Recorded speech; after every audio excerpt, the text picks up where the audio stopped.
ഈ അടുത്ത സമയത്ത് ഇന്ത്യൻ രാഷ്ട്രീയത്തിലും ഗ്ലോബലായിട്ട് ഇന്ത്യൻ രാഷ്ട്രീയത്തെ നോക്കിക്കാണുന്നവർക്കും ഒരു സൂപ്പർ സ്റ്റാർ ഉണ്ടായി. നേരത്തെ തന്നെ അദ്ദേഹം ഒരു ഗ്ലോബൽ ഇന്ത്യനാണ്, ശശി തരൂർ. ഇപ്പോൾ ശശി തരൂർ ഈ 2024 നാലാമത്തെ ടേം എല്ലാം കൂടെ കഴിയുമ്പോൾ 20 വർഷത്തോളം, അതായത് കോൺഗ്രസ് പാർട്ടിയുടെ MP ആയിട്ട് ഇത്രയും വർഷമായിട്ട് ആ പൊളിറ്റിക്കൽ പാർട്ടി നിൽക്കുകയാണ്.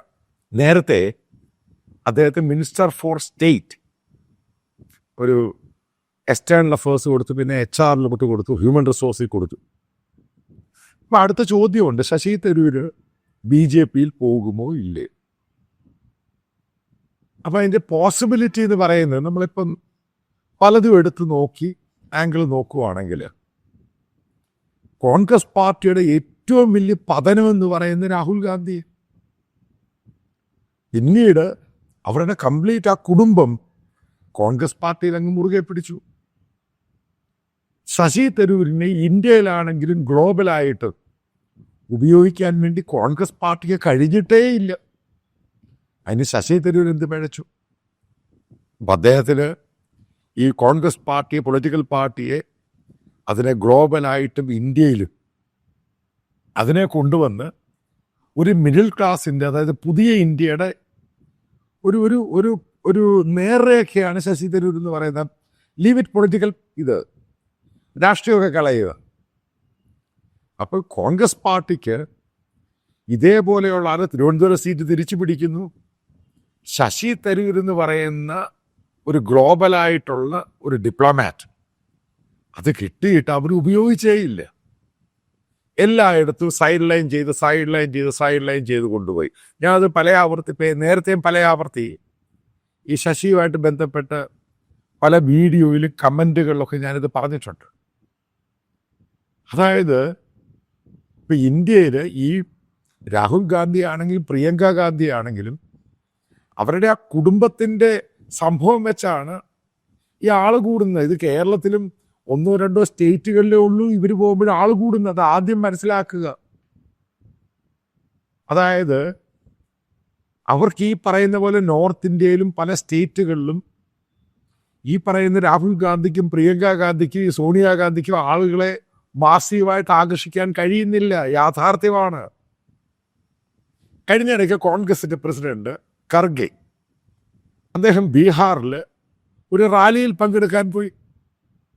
നമ്മൾ കണ്ടത് അതിനകത്ത് ആളില്ലാതെ അവിടുത്തെ DCC പ്രസിഡന്റിനെ, അവിടെ DCC ഒന്നുമില്ല. UPയിൽ എവിടെ DCC ഉള്ളത്? ബീഹാറിൽ എവിടെ DCC ഉള്ളത്? പാർട്ടിയുടെ ഗ്രൗണ്ട് ലെവലിൽ പാർട്ടിയെ അനുകൂലിക്കുന്നവരൊന്നും ഈ പറയുന്ന നോർത്ത് ഇന്ത്യൻ കൗ ബെൽറ്റിൽ, ഹിന്ദി സംസാരിക്കുന്ന ബെൽറ്റ് എവിടെ ഇവിടെ കോൺഗ്രസിന് പ്രാധാന്യമുള്ളത്? പല സ്റ്റേറ്റുകളിൽ എത്രയോ വർഷമായിട്ട്, ഇപ്പോൾ മധ്യപ്രദേശ് എടുക്കുക, UP എടുക്കുക, ബീഹാർ എടുക്കുക, പല സ്റ്റേറ്റ് എവിടെയാണ് ഈ കോൺഗ്രസ് ഉള്ളത്? അല്പം ഉണ്ടായിരുന്ന സ്റ്റേറ്റ് ആയിരുന്നു ഹരിയാന എന്ന് പറയുന്നത്. അവിടെ ആ പാർട്ടിക്ക് ജാട്ട് ബെൽറ്റിൽ വളരെയധികം പുറകോട്ട് പോകേണ്ടി വന്നു. ഇനി നിങ്ങൾ നോക്കുക, ഈ രാജസ്ഥാനിൽ പോലും കോൺഗ്രസ് പാർട്ടിക്ക് ഈ പറയുന്ന പോലെ രാഹുൽ ഗാന്ധി ഒന്നും ഒരു ക്രൗഡ് പുള്ളറൊന്നും അല്ല. അവിടെ പാർട്ടിയുടെ മറ്റുള്ള ഘടകങ്ങളുണ്ട്. അത് സച്ചിൻ പൈലറ്റ് ആണെങ്കിലും ഗെലോട്ട് ആണെങ്കിലും മറ്റുള്ള പല നേതാക്കളുണ്ട്. അതായത് ഇൻഡിവിജ്വലായിട്ട് കേരളം ഒഴികെ 1-2 സ്റ്റേറ്റുകൾ നോക്കുവാണെങ്കിൽ, ഇപ്പം ഈ കർണാടക പോലും അത് പൂർണ്ണമായിട്ട് താപ്പോട്ട് ഡിക്ലൈൻ ചെയ്യുകയാണ്. അതായത് ഈ പറയുന്ന നെഹ്റു ഫാമിലി ഉണ്ടാക്കി വെച്ചിരുന്നൊരു കൾട്ടുണ്ട്, അവരുടെ ഫാമിലി ബേസ്ഡ്. ആ കൾട്ട് പുതിയ ജനറേഷനാണെങ്കിലും പുതിയ വോട്ടേഴ്സിനെടുക്കും ഡിക്ലൈൻ ചെയ്യുക. ഇതൊക്കെ മനസ്സിലാക്കുന്ന രാഹുൽ ഗാന്ധിക്ക് ഇതൊന്നും മനസ്സിലാക്കാനുള്ള കഴിവില്ല. അതുകൊണ്ട് തന്നെയാണ് അദ്ദേഹത്തെ ഞാൻ മൊണ്ണ എന്ന് വിളിച്ചത്. വെറുതെ ഒന്നുമല്ല വിളിച്ചത്. കാരണം ഇന്ത്യൻ പൊളിറ്റിക്സ് സസൂക്ഷ്മമായിട്ട് നിരീക്ഷിക്കുകയാണെങ്കിൽ കോൺഗ്രസ് പാർട്ടി ഉയർച്ചയിലുള്ള താപ്പോട്ടാണ് പോകുന്നത്, ഇൻക്ലൂഡിങ് മഹാരാഷ്ട്ര. എന്താണ് സംഭവിച്ചത്? അതിന് ചുമ്മാ ഇലക്ഷൻ കമ്മീഷൻ അതാണ് പ്രശ്നം, ഇതാണ് പ്രശ്നം എന്നു അടിസ്ഥാനമില്ലാത്ത കാര്യങ്ങളാണ് ഇതൊക്കെ പറയുന്നത്. വോട്ടിങ്ങിൻ്റെ അകത്ത് വോട്ടിംഗ് മിഷൻ്റെ അകത്ത് പ്രശ്നം, അവിടെ പ്രശ്നം. എന്തുകൊണ്ടാണ് കോൺഗ്രസ് പാർട്ടിയിലുണ്ടായത്? ജ്യോതിരാദിത്യ സിന്ധ്യ, മിലന്റ്, അങ്ങനെ പല ആൾക്കാർ, രാഹുൽ ഗാന്ധിയുടെ പ്രായത്തിലുള്ള പല ആൾക്കാരുണ്ടാകും, ചെറുപ്പക്കാർ. ഇവരൊക്കെ എന്തുകൊണ്ടാണ് കോൺഗ്രസ് പാർട്ടി വിട്ടുപോയത്? ജെനുവിനായിട്ടുള്ള ക്വസ്റ്റ്യനാണ് ചോദിക്കുന്നത്. അവരൊക്കെ പറഞ്ഞൊരു കാര്യമുണ്ട്, ഇവർക്കൊന്നും പ്രോപ്പറായിട്ട് ഈ പാർട്ടിക്കകത്ത് പ്ലാറ്റ്ഫോം കൊടുക്കുന്നില്ല. അതാണ് സത്യം. ജ്യോതിരാദിത്യ സിന്ധ്യ പാർട്ടിക്കകത്ത് ഇരുന്നപ്പോൾ തന്നെ എത്രയോ മുതിർന്ന നേതാക്കളോട് പരാതി കൊടുത്തിട്ടുണ്ട്. അയാൾക്ക് പാർലമെൻറ്റിൽ സംസാരിക്കാൻ അവസരം കൊടുക്കുന്നില്ല, പ്രത്യേകിച്ച് രാഹുൽ ഗാന്ധി കൊടുക്കുന്നില്ല. ഇപ്പം രാഹുൽ ഗാന്ധിക്ക് ഉപദേശിക്കുന്നൊരു കൂട്ടമുണ്ട്. അപ്പം അവർക്കറിയാം ഇവർക്ക് രാഹുൽ ഗാന്ധിയെക്കാളും കഴിവുണ്ട്. കാരണം ഇവർക്ക് ഓരോ വിഷയം അവതരിപ്പിക്കാനും പാർലമെൻറ്റിൽ ആ ഡിബേറ്റിൽ പങ്കെടുക്കാനും രാഹുലിൻ്റെ 100 ഇരട്ടി കഴിവുണ്ട്. സച്ചിൻ പൈലറ്റ് എന്ന മോശമാണ്, മറ്റുള്ള എത്രയോ നേതാക്കളുടെ. അപ്പം ഇവരെ മുഴുവനൊക്കെ സൈഡ് ലൈൻ ചെയ്യുക. ശശി തരൂർ എന്ന് പറയുന്ന ഒരു ഗ്ലോബൽ ഇന്ത്യൻ, അയാളെ ഇന്ത്യയിൽ മുഴുവൻ ഉപയോഗിക്കുക. കാരണം മൾട്ടിപ്പിൾ ഭാഷ അറിയാം, നല്ലപോലെ ഹിന്ദി അറിയാം, നല്ലപോലെ ബംഗാളി അറിയാം, ഗ്ലോബലായിട്ടുള്ള കാര്യങ്ങൾ പറയാൻ അറിയാം, എന്താണ് കോൺഗ്രസ് പാർട്ടി അതിനെപ്പറ്റി പറയാൻ അറിയാം. ഇതൊന്നും ശശിയെ എവിടെ ഉപയോഗിച്ചിട്ടില്ല. ശശി തന്നെ പറഞ്ഞു, ഇന്ത്യൻ പാർലമെൻറ്റിൽ നല്ല ഡിബേറ്റും ബില്ലുകളൊക്കെ വരാൻ നേരത്തും പല ഇതിനകത്ത് പുള്ളിയൊക്കെ പൂർണ്ണമായിട്ടൊക്കെ മാറ്റി നിർത്തിയേക്കുവാണ്. കാരണം പുള്ളിക്ക് സംസാരിക്കാൻ അറിയാം, ആർട്ടിക്കുലേറ്റീവായിട്ടുള്ള നല്ല കൃത്യമായിട്ടും ക്ലിയറായിട്ടും പ്രസംഗിക്കാൻ അറിയാം. പിന്നെ ശശി ഇത്രയും നാളും ആ പാർട്ടിക്കകത്ത് നിന്നു. ആ കുടുംബത്തിൻ്റെ വാഴ്ചയാണ്. അതായത് നെഹ്റു കുടുംബവുമായി ബന്ധപ്പെട്ട് 10 ജനപത്തുമായിട്ട് ചേർന്ന് അവിടുത്തെ അടുക്കളക്കാരനെ മാത്രമേ അവർ എടുക്കത്തുള്ളൂ. ഇത് സത്യമായി ഇത്. പിന്നെ ശശി എവിടെ പോകും? ഇത്രയും നാളും ആ പാർട്ടിക്കകത്ത് നിന്നതല്ലേ. എന്താണ് ഇപ്പോൾ കോൺഗ്രസ് പാർട്ടിക്കകത്തെ പ്രശ്നം? അവർക്ക് മനസ്സിലായി അവരുടെ നേതാവ് രാഹുൽ ഗാന്ധിയെക്കാളും 10 മടങ്ങ് ശശിക്ക് BJPക്കകത്തും മറ്റുള്ള പൊളിറ്റിക്കൽ പാർട്ടിക്കകത്തും ഗ്ലോബലായിട്ടും, അതായത് ഭയങ്കരമായിട്ട് ഹൈലൈറ്റ് ചെയ്ത് ഒരു ഫിഗറായിട്ടൊക്കെ മാറി. അതിൽ ഏറ്റവും കൂടുതൽ നന്ദി പറയേണ്ടത് പ്രധാനമന്ത്രി മോദിയോട്.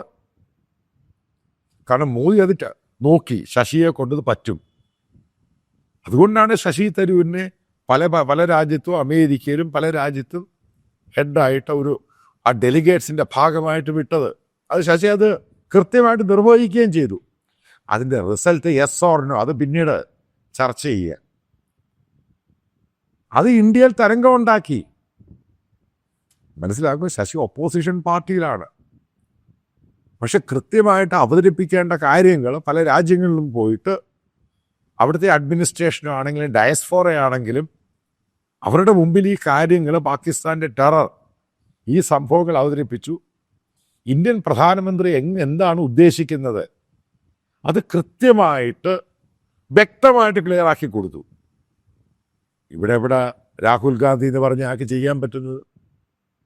ശശിയുടെ പേര് മാറ്റുന്നു, വേറെ പേരിടുന്നു. ആ പേര് വേണ്ട, ശശി വേണ്ട, അവിടെ വേണ്ട, ഇവിടെ വേണ്ട. ഇതിനകത്ത് കഴിഞ്ഞ പ്രാവശ്യം ഇന്ത്യൻ പാർലമെൻറ്റിൽ രാഹുൽ ഗാന്ധി അമേഠിയിൽ തോക്കുന്നു, വയനാട് ജയിച്ചു. ബംഗാളിൽ നിന്ന് ഒരു സീറ്റ് ജയിച്ചു. അയാളെ കൊണ്ടുവന്ന് പ്രതിപക്ഷ നേതാവാക്കുന്നു. അതായത് ഇന്ത്യയുടെ ചരിത്രത്തിൽ ഏറ്റവും മോശമായ ഒരു പ്രതിപക്ഷ നേതാവായിരുന്നു ഈ ബംഗാളിൽ നിന്ന് വന്ന കോൺഗ്രസ് ലീഡർ. അത് കോൺഗ്രസ് നേതാക്കൾ തന്നെ പറഞ്ഞു. എന്തൊക്കെയാണ് പറയുന്നത്, എന്തൊക്കെയാണ് ചെയ്യുന്നത്, അതിനെപ്പറ്റി യാതൊരു പിടിയില്ല. അപ്പം അതിന് പകരം എത്രയോ നല്ലതായിരുന്നു ശശി തരൂരിനെ പ്രതിപക്ഷ നേതാവാക്കിയിരുന്നെങ്കിൽ എത്രയോ പേരെ സജസ്റ്റ് ചെയ്തു. പക്ഷെ ആക്കത്തില്ല. കോൺഗ്രസിൻ്റെ, അതായത് പ്രസിഡൻ്റായിട്ട് ഇലക്ഷനിൽ മത്സരിച്ചു. പക്ഷേ ആ കുടുംബം മുഴുവൻ അയാളെ എതിർത്തു. ഖർഗെ എന്ന് പറഞ്ഞ ഒരാളെ പിടിച്ചങ്ങ് വെച്ചു. അപ്പം പൂർണ്ണമായിട്ട് ഇപ്പോൾ പാർലമെൻറ്റ് നോക്കുക, സിറ്റിംഗ് നോക്കി ശശി അങ്ങ് പുറകിലോട്ടങ്ങ് ആക്കി, സമ്പൂജ്യനാക്കി, പൂജ്യമാക്കി അങ്ങ് മാറ്റി. നിങ്ങളാണെങ്കിലും ഞാനാണെങ്കിലും എല്ലാവരും പിന്നെന്ത് ചെയ്യും? പിന്നെന്താ ഒരു വഴി എന്ന് പറയുന്നത്? ഇപ്പം ശശി പറയുന്നത് നേഷൻ ഫസ്റ്റ്, അത് തന്നെയാണ് എല്ലാവരുടെയും അജണ്ട. അതായത് ഞാൻ കൃത്യമായിട്ട് പറയാം, ശശി തരൂരിന് ഈ കോൺഗ്രസ് പാർട്ടിക്കകത്ത് ഞാൻ പല വീഡിയോകളിലും ആവർത്തിച്ച് പറഞ്ഞത്, അദ്ദേഹത്തിന് ഈ പാർട്ടിക്കകത്ത് പറ്റത്തില്ല. കാരണം ഈ കുടുംബമാണ് മുഴുവനും നിയന്ത്രിക്കുന്നത്. കേരളത്തിൽ തന്നെ കോൺഗ്രസ്സുകാർ, അയാൾ ഈ പറയുന്ന രാഹുൽ ഗാന്ധി, പ്രിയങ്ക ഗാന്ധി കുടുംബത്തിൻ്റെ കൂടാണ്. അതാണ് പൊളിറ്റിക്കൽ ഈ കേരളത്തിലെ കോൺഗ്രസ് പാർട്ടിയുടെ നേതാക്കളുടെ ഏറ്റവും വലിയ പ്രശ്നം. ഇപ്പം ശശി തരൂർ പറയുന്ന പല വ്യാഖ്യാനങ്ങളും സ്റ്റേറ്റ്മെൻറ്റും അത് ഇന്ത്യക്കെതിരല്ല, അവർ ഇന്ത്യക്ക് അനുകൂലമായിട്ടാണ് പറയുന്നത്.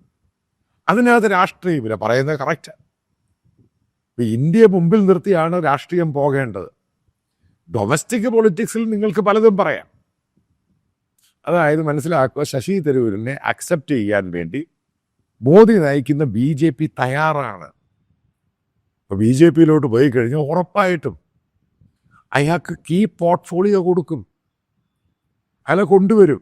കാരണം അതേപോലെ ഒരു ഫിഗർ BJPക്കകത്തില്ല, അതാണ് അതിൻ്റെ സത്യം. കാരണം ഗ്ലോബലായിട്ട് അക്സെപ്റ്റഡ് ആണ്, പല മൾട്ടിപ്പിൾ ഭാഷ അറിയാം, സൗത്ത് ഇന്ത്യൻ ഭാഷ അറിയാം, അതേപോലെ ഹിന്ദി നല്ലപോലെ അറിയാം.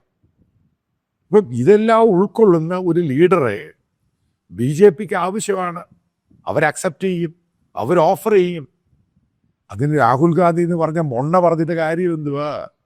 അയാളുടെ കുറച്ച് ആൾക്കാർ അയാൾക്കെതിരെ പറയുന്നു. അപ്പം ഈ പറയുന്നതിൻ്റെ അകത്തൊന്നും ബേസ് ഇല്ലാത്ത കാര്യമാണ് പറയുന്നത്. ഇപ്പം രാഹുൽ ഗാന്ധി അമേരിക്കയിൽ പോയിട്ടും ബ്രിട്ടനിലൊക്കെ പോയി ഇന്ത്യക്കെതിരെയാണ് പറയുന്നത്. ജനാധിപത്യമില്ല, ഇന്ത്യൻ ഭരണകൂടം ഈ ജനാധിപത്യം നശിപ്പിക്കാൻ പോകുന്നു, തെറ്റായ രീതിയിലുള്ള കാര്യങ്ങളാണ് പറയുന്നത്. ഇതൊക്കെ ഇന്ത്യയിൽ ഇപ്പോൾ വിദേശത്ത് പോയിട്ടാണ് ഇന്ത്യക്കെതിരെ പറയുന്നത്. അതാണ് ബേസിക്. കാരണം അത്രമാത്രം അറിവും വെളിവും ഇല്ലാത്ത ഒരു നേതാവാണ് രാഹുൽ ഗാന്ധി. എത്രയോ പ്രാവശ്യം തെളിവുകൾ ഓരോന്നായിട്ട് വന്നു. മലയാളിയായ ശശി തരൂർ ഇന്ത്യയിലെ മാത്രമല്ല ഗ്ലോബലായിട്ട് ഒരു ലീഡർ ഈ പാർട്ടി കോൺഗ്രസ് പാർട്ടിക്കകത്ത് വരാൻ പോകുന്നില്ല. കാരണം ഒരു കാരണവശാലും അടുപ്പിക്കത്തില്ല. BJP കൂടെ വരട്ടെ, ഇതിനകത്ത് എന്തുവാ കുഴപ്പം? എന്തുവാ അതിൽ ഓരോ മലയാളി ശശിയെ സപ്പോർട്ടാണ് ചെയ്യേണ്ടത്. കാരണം ശശി തരൂർ എന്ന് പറയുന്ന സോക്കോൾഡ് സെക്യുലർ ഒന്നുമല്ല, അയാൾ സെക്യുലർ തന്നെയാണ്. ഇന്ത്യ തന്നെയാണ് പുള്ളിയുടെ ആശയം. അപ്പം ഇന്ത്യയെ മുന്നിൽ വെച്ചാണ് മുന്നോട്ട് പോകേണ്ടത്, അതാണ് ശശി പറയുന്നത്. അപ്പം അതിനോട് യോജിക്കാൻ ഈ രാഹുൽ ഗാന്ധിയും പ്രിയങ്ക ഗാന്ധിയും സോണിയാഗാന്ധിയും നയിക്കുന്ന കോൺഗ്രസ് പാർട്ടിക്ക് കഴിയില്ല. അപ്പോൾ ശശിക്ക് അടുത്ത ഓപ്ഷൻ എന്ന് പറയുന്നത് BJP ആണ്. അത് തന്നെയാണ് അതിൻ്റെ കറക്റ്റായിട്ടുള്ള വഴിയും. അദ്ദേഹം BJP കൂടെ മലയാളിയായ ഒരാൾ, ഏറ്റവും സീനിയറായ ഒരു നല്ല പൊളിറ്റീഷ്യനായിട്ട് ഗ്ലോബലായിട്ട് വരട്ടെ, അതിനെന്താ തെറ്റ്? അപ്പോഴാണ് കേരളത്തിലെ കോൺഗ്രസ്സുകാർക്ക് പിടി കിട്ടുന്നത്. അബദ്ധങ്ങളോട് അബദ്ധം കാണിച്ച് രാഹുലും പ്രിയങ്കയും, അതായത് ഞാൻ ആ രീതിയിൽ പറയുന്നില്ല, പക്ഷേ ഈ പാർട്ടിയിൽ നശിപ്പിക്കും എന്നുള്ള കാര്യത്തിൽ യാതൊരു തർക്കവുമില്ല. അതിൻ്റെ ഭാഗമായിട്ടാണ് ചെറുപ്പക്കാരായ പല ആൾക്കാരും ഈ പൊളിറ്റിക്കൽ പാർട്ടി വിട്ടിട്ട് അപ്പുറത്ത് BJPയിൽ പോകുന്നത്. അതിൻ്റെ കാര്യം ഇവരൊക്കെ തന്നെയാണ്. അതിന് മറ്റുള്ളവരെ കുറ്റം പറഞ്ഞിട്ട് കാര്യമൊന്നുമില്ല.